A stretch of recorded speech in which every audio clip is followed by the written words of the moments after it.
क्या वाकई में 4 जून को एनडीए या फिर बीजेपी बहुमत से बहुत दूर रह जाएगी? क्या वाकई में ऐसे हालात बन गए हैं दोस्तों कि 4 जून के बाद इंडिया गठबंधन बीजेपी से ज्यादा करीब होगा सरकार बनाने में? एक बहुत ही हैरान करने वाला चुनाव हम अपने सामने होते देख रहे हैं, जिसमें ना तो किसी की लहर है और ना ही वोटर कुछ बता रहा है। और इन हालातों में दोस्तों देश के बड़े पत्रकारों का एक आंकलन आ गया है, जो अगर मोदी जी देखेंगे तो उनके होश उड़ जाएंगे, शायद वो रात को ठीक से सो भी ना पाएं। दोस्तों ठीक छठे चरण की वोटिंग से पहले बीजेपी के लिए यह आकलन कैसे टेढ़ी खीर साबित हो सकता है, सब कुछ मैं आपको तफसील से बताऊंगी। लेकिन ये तो आप जानते ही हैं, कल 6th फेज का यानी कि छठे चरण का मतदान है, वोटिंग है और 58 लोकसभा सीटों में कल मतदान हो जाएगा। 80% मतदान 5वें चरण तक ही हो चुका है।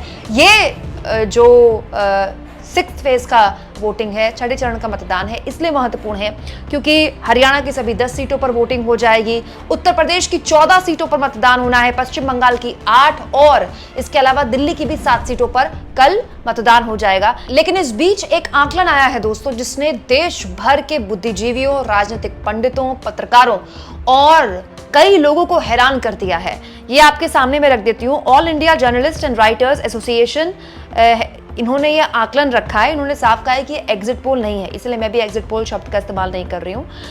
दोस्तों ये देश भर के पत्रकारों का एक संघ है, आप कह सकते हैं, और इन्होंने अपना एड्रेस भी लिखा हुआ है, मुखर्जी नगर दिल्ली में इनका दफ्तर है। इन्होंने बहुत ही ज्यादा महत्वपूर्ण आकलन किया है, जो पूरी की पूरी तस्वीर आपके सामने रखता है। मैं चाहती हूं कि ये 2 मैप आप अपने सामने जरा गौर से देखें। एक मैप है 2019 का। 2019 के नतीजों में कुछ इस तरह से भारत का नक्शा था। हर तरफ बीजेपी ही बीजेपी आई थी, एक तरह से उसने कई राज्यों में क्लीन स्वीप की थी। और 2024 का इन पत्रकारों का आकलन बताता है कि बीजेपी को जबरदस्त नुकसान किन राज्यों में होने वाला है। देखिए 2019 से 2024 का ये मैप साफ तौर पर बताता है कि कहां-कहां किन-किन राज्यों में कितनी जबरदस्त तरीके से अंदर इंडिया गठबंधन ने घुसपैठ कर दी बीजेपी के वोटर तक। और ये सब कुछ मैं आपको तफसील से इस लिस्ट के जरिए बताने वाली हूं।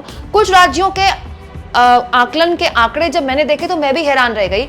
मतलब जाहिर तौर पर ये जो आकलन है, ये अगर बीजेपी वाले देखेंगे दोस्तों तो सो नहीं पाएंगे, क्योंकि ठीक छठे चरण से पहले ये आकलन आया है।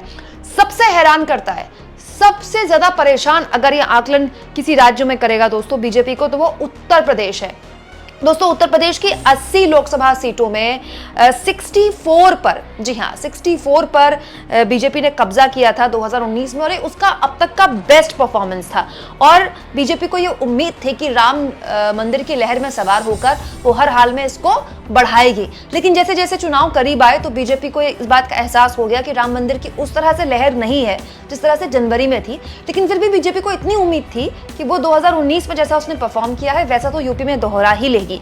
लेकिन यहां देखिए, ये चौंकाने वाला आकलन बताता है कि 2024 में इन पत्रकारों का यह आकलन है कि बीजेपी को, यानी कि एनडीए को, एनडीए दिया है तो मैं एनडीए कह रही हूं, एनडीए को उत्तर प्रदेश में जबरदस्त नुकसान होने वाला है। सीधा 64 से उनकी टैली आ जाएगी 48 में, यानी कि 16 सीटों का नुकसान होने वाला है। वहीं 2019 में इंडिया गठबंधन को इन्हीं 80 सीटों में, यूपी की इन्हीं 80 सीटों से 6 लोकसभा सीटें मिली थी। याद रखिएगा उस वक्त बीएसपी और समाजवादी पार्टी का गठबंधन था। लेकिन अब ये जो आंकड़ा है ये बताता है कि सीधा सीधा 26 सीटों का फायदा, 26 सीटों का फायदा इंडिया गठबंधन को होने वाला है और 32 सीटें इंडिया गठबंधन को मिल सकती है। मतलब ये तो ऐसा आकलन है जिसको देखकर सुनकर होश उड़ जाए लोगों के। और मैं आपको ये भी बता दूं, उत्तर प्रदेश के कई ऐसे पत्रकार हैं जो ये आकलन करते हैं कि ये भी कम है।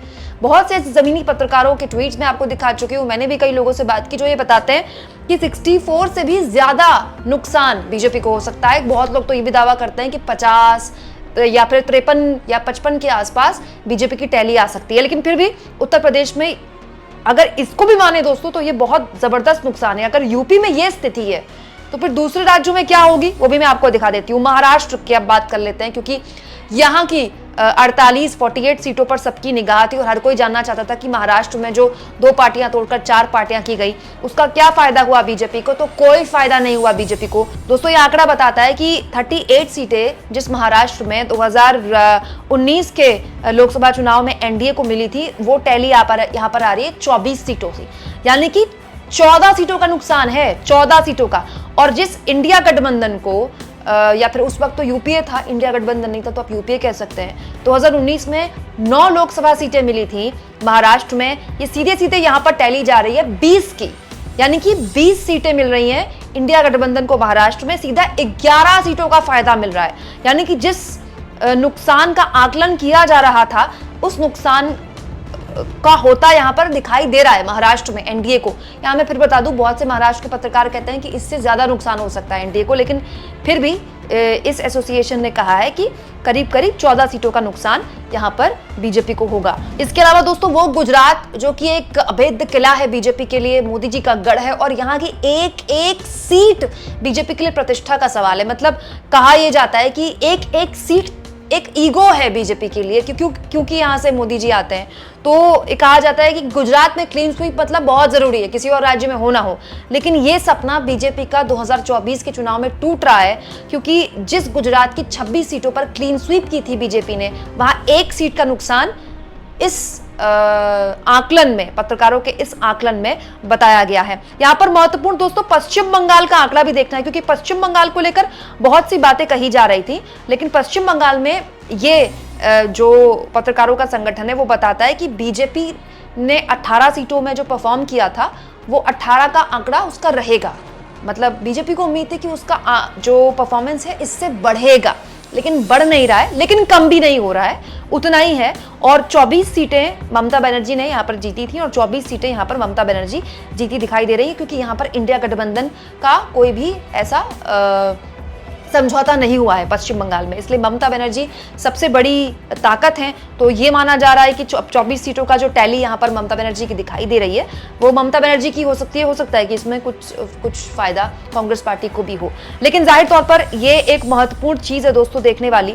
राजस्थान को लेकर भी बड़ा दिलचस्प यहाँ पर ये आंकड़ा बता रहा है दोस्तों। राजस्थान में भी क्लीन स्वीप की थी बीजेपी ने, लेकिन राजस्थान को लेकर ये आकलन बताता है दोस्तों कि 24 सीटें जीती थी बीजेपी ने 2019 में, 15 सीटें ही आएंगी और नुकसान 9 सीटों का है। यानी कि इस बार इस चुनाव में बीजेपी को यहां पर 15 सीटें ही आएंगी, ये बता रहा है ये आकलन। और राजस्थान को लेकर इस तरह का आकलन लगातार पिछले कई दिनों से राजस्थान के पत्रकार कर रहे थे। यानी कि आप कह सकते हैं कि इंडिया गठबंधन को यहां पर 10 सीटें सीधा मिल रही हैं। सोचिए दोस्तों, जिस राजस्थान में केवल 1 सीट जीती थी इस गठबंधन ने, वो राजस्थान सीधा कितना बड़ा फायदा पहुंचाता दिख रहा है इंडिया गठबंधन को। 10 सीटें इंडिया गठबंधन को मिल रही हैं, आप कह सकते हैं 9 सीटों का सीधा फायदा। इसके अलावा दोस्तों बिहार की अगर हम बात करें, बिहार में 39 सीटें जीती थी एनडीए ने, लेकिन इस बार ये टैली उसकी 20 पर आके रुक रही है, यानी कि 19 सीटों का नुकसान है। और पिछली बार इंडिया गठबंधन ने, उस वक्त यूपीए था तो आप अब इंडिया गठबंधन कह सकते हैं, 1 सीट जीती थी, लेकिन इस बार ये सीधे टैली जा रही है 20 में। जी हाँ, 20 में। याद रखिए दोस्तों, तेजस्वी यादव, जी हाँ, तेजस्वी यादव लगातार अकेले झंडा उठाकर प्रयास कर रहे हैं, अकेले प्रमोशन कर रहे हैं, अकेले रैलियां कर रहे हैं, अकेले इंडिया गठबंधन का झंडा उठाए हुए हैं। और उनका देखिए यहाँ पर कितना जबरदस्त एक तरह से प्रभाव है कि सीधे 19 सीटों का फायदा इंडिया गठबंधन को बिहार में हो रहा है। इसके अलावा दोस्तों तमिलनाडु को लेकर भी बहुत शोर मचाया गया था। आपको याद होगा तमिलनाडु के बीजेपी के प्रदेश अध्यक्ष के इंटरव्यूज नेशनल टेलीविजन में चलाए गए थे।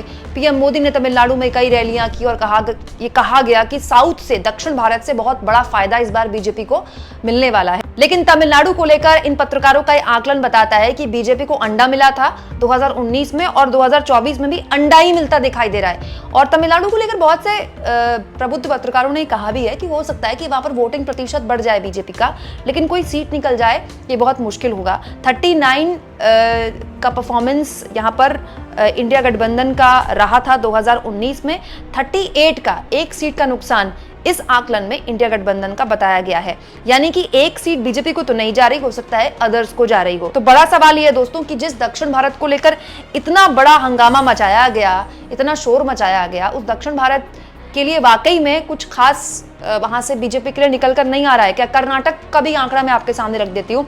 कर्नाटक में 2019 में बीजेपी का परफॉर्मेंस जबरदस्त रहा था, 26 सीटें बीजेपी ने जीती थी और 2024 में आते आते बीजेपी को बहुत ज्यादा नुकसान हो रहा है दोस्तों। प्रज्वल रेवन्ना का मुद्दा ऐसा लगता है कि वाकई में कर्नाटक में चला है, क्योंकि केवल 9 सीटें इस बार आ सकती हैं, ये आकलन पत्रकारों का करता है। करीब 17 सीटों का नुकसान कर्नाटक में ये आकलन बता रहा है और सीधे सीधे इंडिया गठबंधन को कर्नाटक में 19 सीटों का आने की भविष्यवाणी यह आकलन कर रहा है और आप कह सकते हैं 18 सीटों का फायदा यहां पर इंडिया गठबंधन को हो सकता है, क्योंकि एक ही सीट आई थी 2019 के लोकसभा चुनाव में। तो हर लिहाज से दोस्तों अगर आप टोटल देखें तो 2024 के लोकसभा चुनाव में जो टोटल था एनडीए का वो था 349 का, लेकिन घटते इस आकलन के हिसाब से एनडीए का टोटल आता है 250 का, यानी कि 250 का, यानी कि 99 सीटों का नुकसान एनडीए को हो रहा है। और इंडिया गठबंधन का आंकड़ा जो 2019 में 131 था, सारे इंडिया गठबंधन के पार्टियों को मिलाकर ये आंकड़ा दिया गया 131 था, वो बढ़ते बढ़ते 253 आ रहा है। मतलब कि आप इंडिया गठबंधन का टोटल आंकड़ा 253 और एनडीए का टोटल आंकड़ा अगर आप देखें दोस्तों तो दोनों में ज्यादा फर्क नहीं है। एक्चुअली में इंडिया गठबंधन 3 सीट ज्यादा है और ऑल टोटल 2019 से इंडिया गठबंधन 122 सीटें ज्यादा है और 99 सीटें कम एनडीए एक तरह से हासिल कर रहा है। तो अगर इस आंकड़े को सही माने, अगर इस एक हाइपोथेटिकल मैं एक अंदाज लगा रही हूं, इस हिसाब से एक फ्रैक्चर्ड मैंडेट की तरफ ये लोकसभा चुनाव बढ़ रहा है। मतलब कि ना एक गठबंधन को बहुमत, ना एक गठबंधन को बहुमत। ये बताता है यह आकलन कि कोई लहर वहर नहीं है इस चुनाव में। मोदी जी की छटपटाहट, मोदी जी की घबराहट, भाषणों में लगातार बदलाव जो हो रहे हैं, क्या इसी की वजह से हो रहे हैं? आप देखिए कितना जबरदस्त फर्क है और दोनों ही गठबंधनों की सीटों का अंतर इतना कम है। ये तब है दोस्तों जब पूरी की पूरी मीडिया किसके गोद में जाके बैठी है आप जानते हैं। पूरी की पूरी जितनी बड़ी एजेंसियां हैं किसके लिए काम करती हैं आप जानते हैं। मतलब आप कह सकते हैं कि अगर इस आकलन को एक तरह से सही माने तो विपक्ष तो इतना मजबूत था भी नहीं। तो क्या वाकई में जो बात कही जा रही थी कि जनता चुनाव लड़ रही है, क्या वाकई में ऐसा है? और अगर ऐसा है दोस्तों तो फिर इन हालातों में सरकार किसी की भी बन सकती है, क्योंकि दोनों ही गठबंधनों के फाइनल आंकड़े इस आकलन के हिसाब से लगभग बराबर है। इनफैक्ट इंडिया गठबंधन के ज्यादा हैं। तो फिर इन हालातों में अगर गठबंधन की सरकार बनेगी तो गठबंधन की सरकार में जो राज्यों की पार्टियां हैं, जो रीजनल क्षेत्रीय दल हैं, वो कभी नहीं चाहेंगे कि मोदी जी जैसे कोई सी शख्स को प्रधानमंत्री बनाया जाए, क्योंकि जो स्पेस होता है रीजनल पार्टियों का वो किस तरह से मारा गया हाल के 10 सालों में आप जानते हैं। या तो उन पार्टियों को तोड़ दिया गया या उन पार्टियों का एक बड़ा हिस्सा बीजेपी में शामिल हो गया। तो किसी भी हाल में क्षेत्रीय दलों का जब टेक बड़ा हो जाता है और इस तरह का मैंडेट आता है, जिसे हम फ्रैक्चर्ड मैंडेट कहते हैं, जैसे हम त्रिशंकु लोकसभा कहते हैं, तो आप बताइए कि जो क्षेत्रीय दल हैं वो किसके पास ज्यादा झुकाव करेंगे? दोस्तों आप इस आंकलन को किस तरह से लेते हैं कमेंट बॉक्स में जरूर लिखें और जितना हो सके चैनल को शेयर करें, सब्सक्राइब करें और थैंक्स और ज्वाइन के ऑप्शन से अगर आप चाहें तो कुछ आर्थिक मदद भी चैनल की जरूर करें।